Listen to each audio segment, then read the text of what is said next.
Kasus pembunuhan dan ruda paksa 8 tahun silam di Cirebon menimpa Vina kini kembali jadi sorotan. Keluarga Vina datang ke Jakarta bertemu dengan pengacara Hotman Paris. Pada Pak Hotman Paris, pada Pak Derat, pada netizen se-Indonesia yang sudah mau membantu menaikkan lagi kasus ini, membantu supaya Tangis Ibu Vina pecah ketika wartawan meliput pertemuannya dengan pengacara Hotman Paris, saudara. Keluarga Vina datang ke Jakarta untuk meminta Hotman Paris membantu menyelesaikan kasus ruda paksa dan pembunuhan Vina yang terjadi pada tahun 2016 lalu. Hingga kini, 3 dari 11 pelaku masih buron.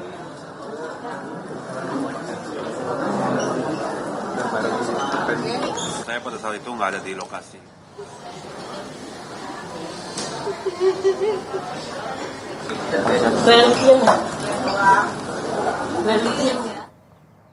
Keluarga Vina mendesak polisi segera menangkap 3 pelaku yang masih buron, saudara. Setelah 8 tahun lamanya, 3 pelaku belum diketahui keberadaannya. Sementara itu 8 pelaku telah divonis hakim, bahkan 1 diantaranya telah bebas.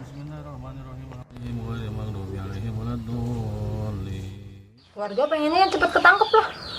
Cepet ketangkap, cepet diadili juga kayak yang lainnya. Karena sudah menghilangkan nyawa orang kan. Ya jangan enak berkeliaran di luar lah. Sebelumnya, saudara, kepolisian daerah Jawa Barat pastikan proses pencarian masih dilakukan terhadap 3 orang pelaku pembunuhan Vina dan kekasihnya yang terjadi pada tahun 2016 lalu di Cirebon. Polda Jawa Barat juga membantah bahwa salah seorang pelaku yang belum tertangkap merupakan anak dari anggota Polri.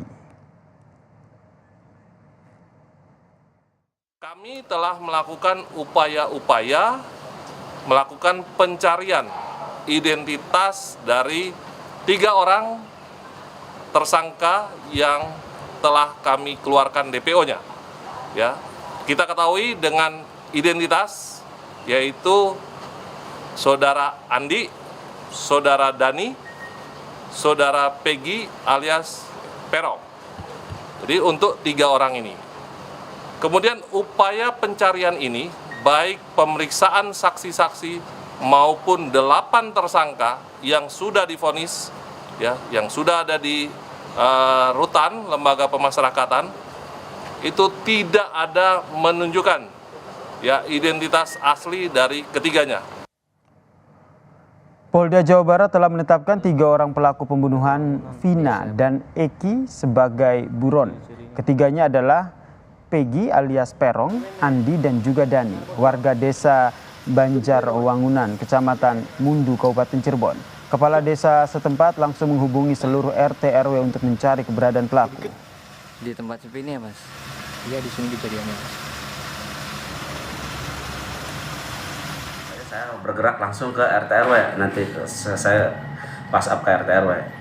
Jadi supaya informasi ini supaya bisa akurat atau apa kan gitu.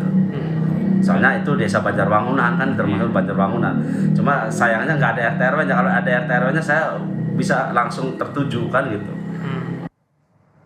Membahas soal kasus pembunuhan dan ruda paksa Vina di Cirebon yang kini mencuat kembali, sudah bersama kami, saudara, bergabung di Kompas Malam, Sosiolog Hukum Universitas Trisakti, Bang Trubus Rahadiansyah. Selamat malam, Pak Trubus. Mas. Ya, Mas, selamat malam. Ini kalau kita lihat kasus ini kan sudah 8 tahun begitu, kemudian kembali mencuat, 3 orang belum ditangkap. Menurut Anda, kenapa bisa lama banget ini akhirnya harus memburu 3 orang sampai 8 tahun?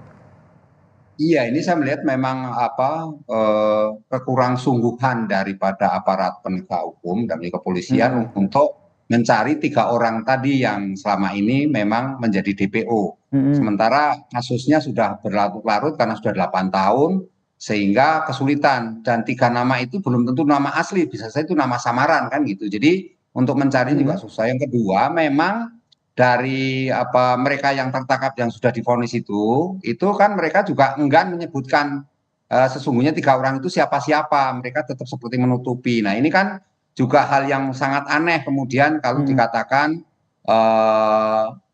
tidak diketahui. Pastinya kan polisi dengan melakukan penyidikan yang sungguh-sungguh serius dan komprehensif bisa menangkap itu ya ketiga orang itu siapa sesungguhnya kan itu.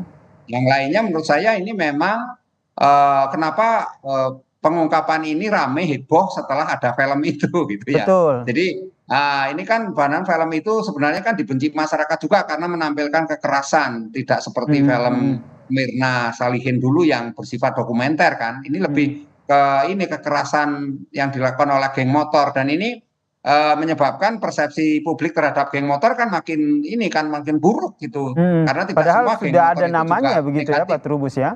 Ini Iya. sudah ada namanya begitu. Kemudian waktu menurut Anda nih 8 tahun ini apakah juga ada kaitannya dengan pelaku yang merupakan geng motor begitu? Apakah memang benar karakteristik mereka itu seperti apa begitu? Apa saling saling menutupi atau bagaimana? Kalau saya menduga memang mereka saling menutupin gitu, saya menutupin. Oke. Jadi dia sepertinya inilah ikatan emosional ya. Kalau dalam sosiologi itu kan ada ikatan emosional karena yang namanya geng motor itu kan jenisnya mob crowd gitu ya. Jadi gerombolan-gerombolan seperti itu memang punya kesepahaman, punya kesepakatan dan punya janji kelihatannya itu untuk saling melengkapi, saling menutupi kalau terjadi hal-hal yang di luar ini kelompoknya gitu. Karena mereka sangat